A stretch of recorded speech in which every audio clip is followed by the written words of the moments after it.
छत्तीसगढ़ भारती, कक्षा छठवीं, पाठ 4, दूंगी फूल कनेर के। कवि श्री गंगा प्रसाद। इस कविता में कवि श्री गंगा प्रसाद जी ने भारतीय जनजीवन की एक मोहक झांकी प्रस्तुत की है। बालकों के मन के भावों को एक नन्ही बच्ची के माध्यम से अत्यंत सहजता एवं सजीवता के साथ चित्रित करते हुए कवि ने मानव की उस स्वार्थी प्रवृत्ति की ओर भी ध्यान दिलाया है जो लालच में वृक्षों को काटने से तनिक भी नहीं हिचकता। सरल सुबोध भाषा शैली में गांव की नन्ही बालिका के मन के भावों को प्रकट करती हुई यह कविता अत्यंत प्रभावी बन गई है। आइए सुनते हैं कविता दूंगी फूल कनेर के। आना मेरे गांव तुम्हें मैं दूंगी फूल कनेर के। कुछ कच्चे कुछ पक्के घर हैं, एक पुराना ताल है। सड़क बनेगी सुनती हूँ, इसका नंबर इस साल है। चखते आना टीले ऊपर, कई पेड़ हैं बेर के। आना मेरे गांव तुम्हें मैं दूंगी फूल कनेर के। बाबा ने था पेड़ लगाया, बापू ने फल खाए हैं। भाई कैसे उसे काटने को रहते ललचाए हैं। मेरे बचपन में ही आए दिन कैसे अंधेर के। आना मेरे गांव तुम्हें मैं दूंगी फूल कनेर के। खड़िया पाटी कापी बस्ते, लिखना पढ़ना रोज है। खेले कूदे कभी न तो फिर यह सब लगता बोझ है। कई मुखौटे तुम देखोगे मिट्टी वाले शेर के।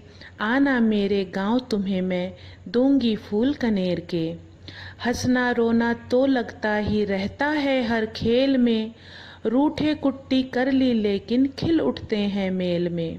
मगर देखना क्या होता है मेरी चिट्ठी फेर के। आना मेरे गांव तुम्हें मैं दूंगी फूल कनेर के।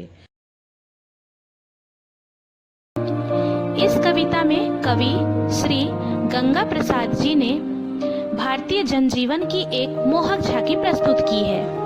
बालकों के मन के भावों को एक नन्ही बच्ची के माध्यम से अत्यंत सहजता एवं सजीवता के साथ चित्रित करते हुए कवि ने मानव की उस स्वार्थी प्रवृत्ति की ओर भी ध्यान दिलाया है जो लालच में वृक्षों को काटने से तनिक भी नहीं हिचकता। सरल सुबोध भाषा शैली में गांव की नन्ही बालिका के मन के भावों को प्रकट करती हुई यह कविता अत्यंत प्रभावी बन गई है। आइए सुनते हैं कविता दूंगी फूल कनेर के।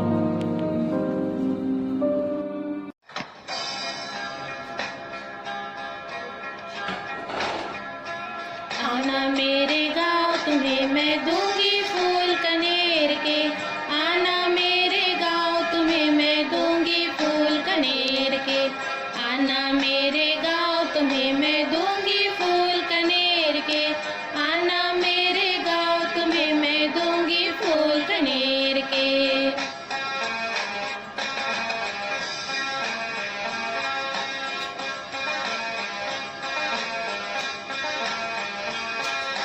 कुछ कच्चे कुछ पक्के घर है, एक पुराना ताल है। सड़क बनेगी सुनती हूँ, इसका नंबर इस साल है। कुछ कच्चे कुछ पक्के घर है, एक पुराना ताल है। सड़क बनेगी सुनती हूँ, इसका नंबर इस साल है। चखते आना टीले ऊपर, कई पेड़ है बेर के। आना मेरे गाँव तुम्हें मैं दूंगी फूल कनेर के।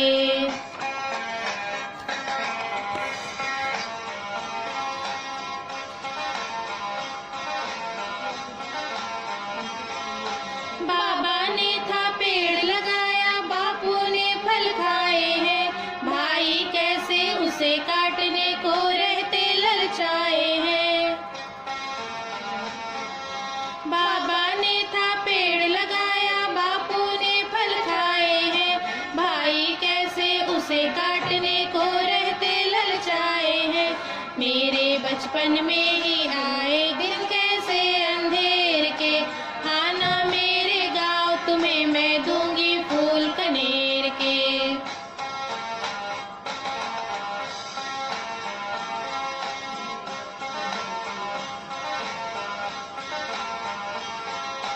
खड़ी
कुट्टी कर ली लेकिन खिल उठते हैं मेरे में, मगर देखना क्या होता है मेरी चिट्ठी फेर के, आना मेरे गाँव तुम्हें मैं दूंगी फूल कनेर के, आना मेरे गाँव तुम्हें मैं दूंगी फूल कनेर के, आना मेरे गाँव तुम्हें मैं दूंगी फूल कनेर के।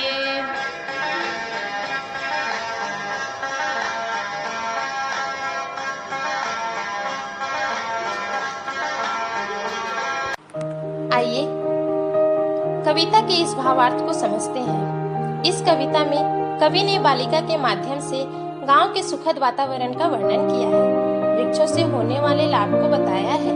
इस कविता में यह भी कहा गया है कि पढ़ने लिखने के साथ साथ खेल भी अत्यंत महत्वपूर्ण है। रोना हंसना तो लगा रहता है, लेकिन सबसे मिलजुल कर रहने में जो मजा है वह रूठने में कहाँ। इस कविता में लोगों को गांव की ओर आकर्षित कर गांव के प्रति लगाव, प्रेम, स्नेह की भावना को जागृत किया गया है तथा वृक्षों को कैसे संरक्षित करें इसके बारे में बताया गया है।